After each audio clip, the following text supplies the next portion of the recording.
చిరంజీవితో చేసావు, ఇప్పుడు మళ్ళీ రామ్ చరణ్తో చేస్తున్నావు.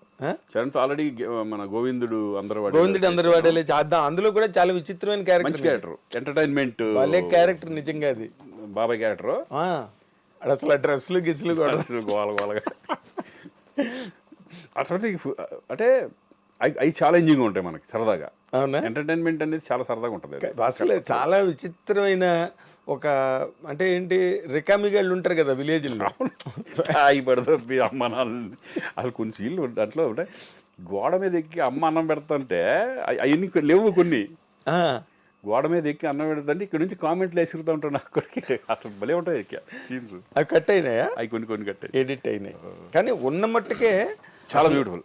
సినిమా మొత్తం రన్లో నీ క్యారెక్టర్ చాలా చాలా విచిత్రంగా వెరైటీగా భలే కట్ చేశాడు. శంకర్దాద ఎంబీబీఎస్ కానీ, సంక్రాంతి కానీ పెద్ద సినిమాలు చేశాను కదా మధ్య మధ్యలో. హీరోగా ఉన్నప్పుడే నేను మధ్య మధ్యలో చేసేవాడిని. క్యారెక్టర్ చేసేవాడిని సరదాగా. అందరూ అడిగితే శ్రీకాంత్ బాగుంటాడు అనుకుంటే చేద్దాంలే అని చేసేవాడిని. అప్పుడు మనకి నేను హీరో చేస్తున్నాను నాకు ఎందుకులే అనేది లేదు. లేదు, నువ్వు అందరికీ అవైలబుల్గా ఉన్నావు. అదే నీ సక్సెస్, అసలు ఫస్ట్ సక్సెస్ ఇండస్ట్రీలో.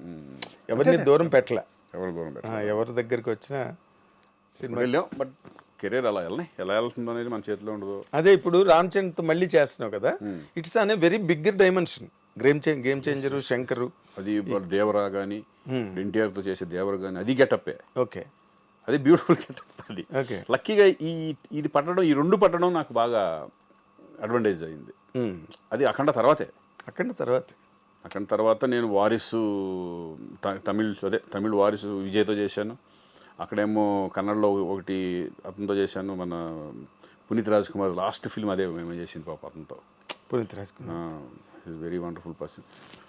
అలా మంచి ఈ పెద్ద చేసుకుంటే వెళ్తున్నాం. ఇప్పుడు కన్నడంలో కొన్ని సినిమాలు అంతకు ముందు కూడా చేసావు కదా? అంతకుముందు కూడా చేసాను. ఒక సినిమా సరదాగా చేస్తుంటా. ఎందుకంటే నేను హ్యాపీగా ఒకసారి సరదాగా చేద్దాం కన్నడం మాట్లాడతా కదా. కన్నడ పుట్టి పెరిగింది అక్కడే ధారవాడలో చదువుకున్నావు. సరదాగా అప్పుడప్పుడు అడిగితే మంచిది వస్తే చేద్దాం అనే పద్ధతిలో ఉంటాం. అదే ఇక్కడ అలాగే ఉన్నావు, అక్కడ అలాగే ఉన్నావు, ఎక్కడైనా ఒకలాగే ఉన్నావు.